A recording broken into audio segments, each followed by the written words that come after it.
ใน1 ปีผ่านมาเวียกงานต้านและควบคุมพยาธิไข้ยุงลายอยู่เมืองสีโคตะบองแม้นมีผลสำเร็จเป็นอย่างดีซึ่งสามารถสั่งบ้านตัวแบบป้องกันไข้ยุงลายได้5 บ้าน6 วัดและ5 โรงเรียนกองประชุมสรุปเวียกงานต้านและควบคุมพยาธิไข้ยุงลายประจำปี 2024 และวางทิศทางแผนการปี 2025 ขององค์การสาธารณสุขเมืองสีโคตะบองได้จัดขึ้นในวันที่ 30 เมษายน 2025 อยู่ที่สโมสรเมืองสีโคตะบองนครหลวงจันทน์โดยการเข้าร่วมของทาน บุญมีไสยวงศ์ห้องเจ้าเมืองสีโคตะบองทานสวีวรวงสิมมาห้องหัวหน้าแผนกสาธารณสุขนครหลวงจันทน์พร้อมด้วยบรรดาหัวหน้าแขนงหัวหน้าห้องการในบ้านอาสาสมัครขันบ้านพนักงานวิชาการที่เกี่ยวข้องท่านดร.ป่าวีฟารีจิตทวงศ์หัวหน้าห้องการสาธารณสุขเมืองสีโคตะบองได้ขึ้นพันบทสรุปการเคลื่อนไหวเวียกงานไข้ยุงประจำปี 2024 และทิศทางแผนการให้ฮู้ว่าเมืองสีโคตะบองมีบ้านตัวแบบป้องกันไข้ยุงลาย5 บ้าน6 วัด5 โรงเรียนซึ่งผลการจัดตั้งปฏิบัติใน1 ปีผ่านมาสามารถเปิดกองประชุมเพื่อสรุปการเคลื่อนไหวและวางทิศทางแผนการอาสาสมัครขันบ้านแต่ละเขตก็ได้เปิดกองประชุมของตนสร้างกระบวนการทำลายแหล่งเพาะพันธุ์หนอนน้ำยุงลายใน60 บ้านทั่วเมือง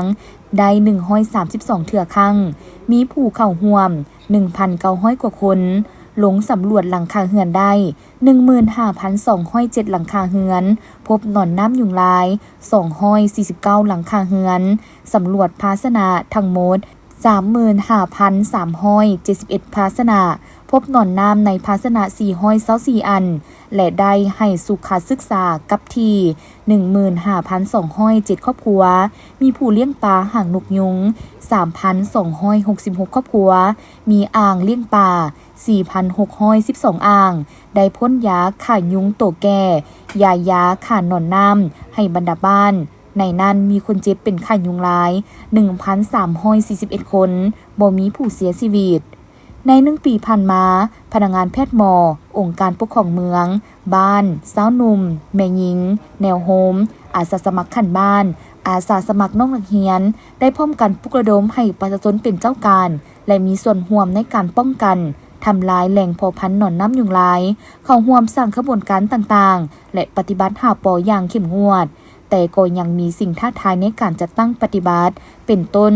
แต่ละบ้านมีการก่อสร้างที่อยู่อาศัยแต่บ่เก็บเมียนสิ่งเศษเหลือก่อสร้างซึ่งเป็นแหล่งเพาะพันธุ์หนอนน้ำยุงลายบรรดาห้านขายเล็กเศษที่วางตามห้านมีอุปกรณ์ที่เป็นอ่างก่อเช่นกันปัจจุบันน้ำประปาบ่เพียงพอต่อการนำใช้ของประชาชนเฮ็ดให้มีการกักเก็บน้ำไว้ใช้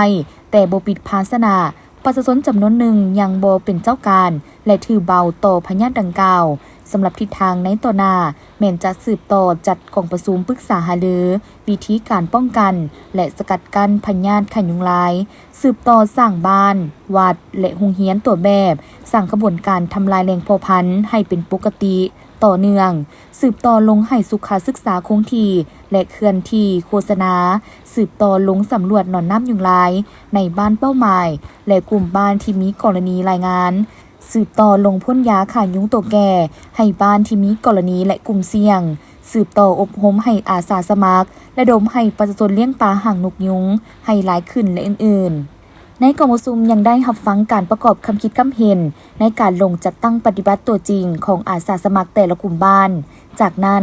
ก็ได้มีพิธีมอบใบย่องย้อในการจัดตั้งปฏิบัติเวียกงานใน1 ปีผ่านมาให้แก่หัวหน้าอาสาสมัครบ้าน7 กลุ่มบ้านหัวหน้าห้องการสาธารณสุขเมืองพร้อมด้วยพนักงานรับผิดชอบใน7 เขตกลุ่มบ้านที่ได้เอาใจใส่เฮ็ดให้เวียกงานมีผลสำเร็จอีกด้วย